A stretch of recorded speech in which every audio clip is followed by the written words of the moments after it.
Tahukah kamu, Dalam era perkembangan global saat ini, kemajuan teknologi dan mudahnya akses digital memberikan peluang baru bagi individu untuk berinteraksi secara online. Penggunaan media sosial telah menjadi sangat populer di Indonesia. Terbukti dengan jumlah pengguna aktif media sosial mencapai 167 juta orang pada Januari 2023, setara dengan 60,4% dari populasi dalam negeri.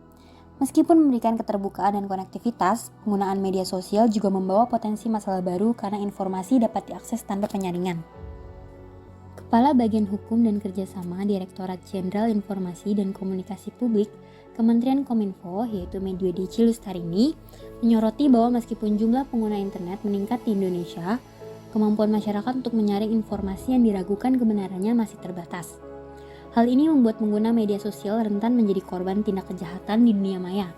Salah satu tindak kejahatan yang mencuat di Indonesia adalah pornografi, seperti yang terlihat dari data Kementerian Komunikasi dan Informatika Republik Indonesia yang menunjukkan dominasi aduan konten negatif oleh pornografi dengan 1.028.702 temuan dari total 1.219.904 temuan konten negatif. Penelitian ini menggambarkan dampak perkembangan teknologi dan kemudahan akses digital terhadap hubungan sosial melalui media sosial di Indonesia. Statistik menunjukkan tingginya pengguna aktif media sosial di Indonesia, tetapi juga mencatat masalah tindak kejahatan di dunia maya, khususnya pornografi. Salah satu aspek yang menjadi perhatian masyarakat adalah revenge porn, sebuah bentuk pornografi balas dendam dan kekerasan berbasis gender. Pelaku revenge porn dapat merendahkan, mempermalukan, dan mengintimidasi korban dengan menyebarkan konten jahat di media sosial. Dalam banyak kasus, korban revenge porn mayoritas perempuan menghadapi stigma sosial yang berat, tekanan psikologis, dan bahkan depresi. Kasus terkenal seperti RK pada tahun 2023 menunjukkan dampak negatif dari komentar masyarakat yang penuh ujaran kebencian dan negatif terhadap korban. Permasalahan hukum dan perlindungan korban revenge porn di Indonesia disoroti dengan undang-undang yang ada, dianggap belum cukup efektif dalam memberikan perlindungan penuh kepada korban. Revenge porn memiliki berbagai bentuk termasuk kasus di mana hubungan seksual direkam dan disebarkan sebagai balas dendam. Penelitian ini fokus pada dampak psikologis yang dialami korban revenge porn dalam konteks sosial Indonesia.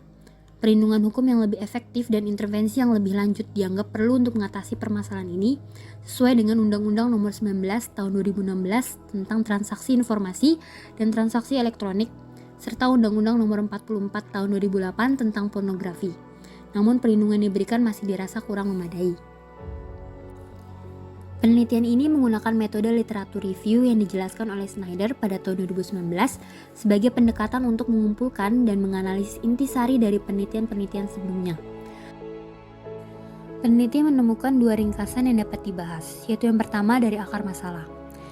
Peneliti menemukan bahwa ada dominasi dalam hubungan pacaran, yaitu revenge porn lebih sering terjadi dalam konteks hubungan pacaran, dan konflik antara pasangan menjadi pemicu utama revenge porn yang kemudian dijadikan alat balas dendam oleh salah satu pihak. Yang kedua, balas dendam sebagai kunci kekuasaan. Revenge porn dianggap sebagai cara untuk mempertahankan kekuasaan dan kontrol setelah berakhirnya hubungan. Pelaku menggunakan materi intim untuk mengancam dan mendominasi korban, menciptakan perasaan ketakutan dan kerentanan. Yang ketiga, motivasi psikologis pelaku, yaitu dari kekecewaan, ketidakpuasan, dan frustasi dalam hubungan menjadi dorongan bagi pelaku untuk melanjutkan dominasi atas mantan pasangan. Penggunaan revenge porn sebagai alat ekspresi kekecewaan dan penindasan terhadap pasangan. Yang keempat, orientasi seksual dan revenge porn. Kasus revenge porn tidak terbatas pada orientasi seksual tertentu. Dapat melibatkan laki-laki ke perempuan, perempuan ke laki-laki, laki-laki ke laki-laki, dan perempuan ke perempuan. Hal tersebut menunjukkan adanya variasi dalam kasus-kasus revenge porn yang tidak terbatas pada stereotip gender tertentu. Yang kelima, akar permasalahan berbasis gender. Penelitian menyoroti akar permasalahan revenge porn sebagai bentuk dominasi gender. Di Indonesia, perempuan lebih sering menjadi korban, mengontraskan dengan pandangan sosial yang melekat di masyarakat.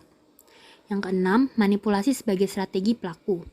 Revenge porn bukan hanya hasil dari balas dendam, tetapi juga bentuk manipulasi emosional terhadap korban. Pelaku memanfaatkan rasa cinta dan sayang yang pernah ada untuk merugikan dan merendahkan korban. Yang ketujuh, stigma dan kesalahan pada korban.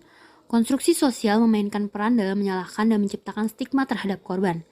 sehingga masyarakat cenderung menilai korban sebagai yang bersalah, meningkatkan kesulitan-kesulitan bagi korban untuk mendapatkan dukungan.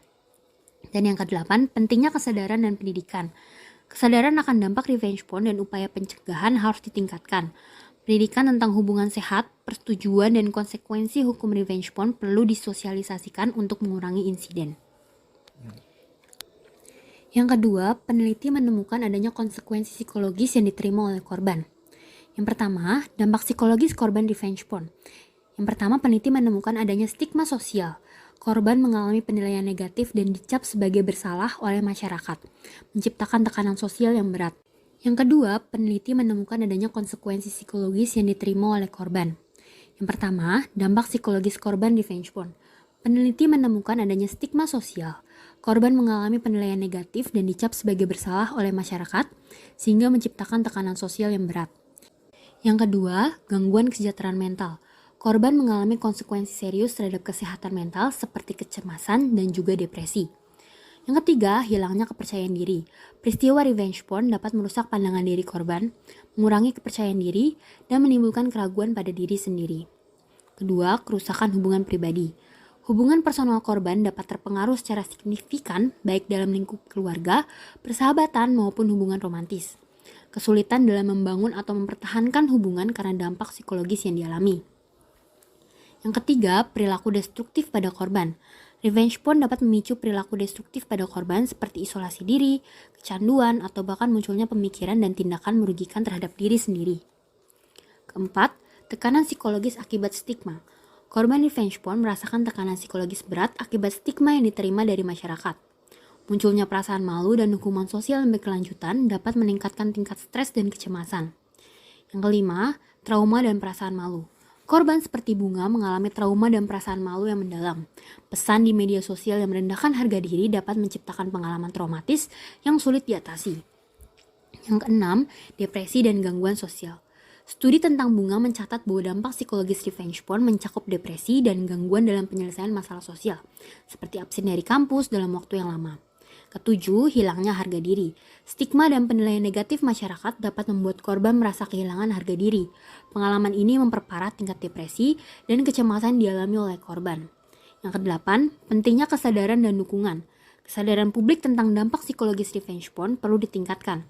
Dukungan mental dan sosial sangat penting bagi korban agar dapat mengatasi trauma dan memulihkan kesejahteraan psikologis mereka.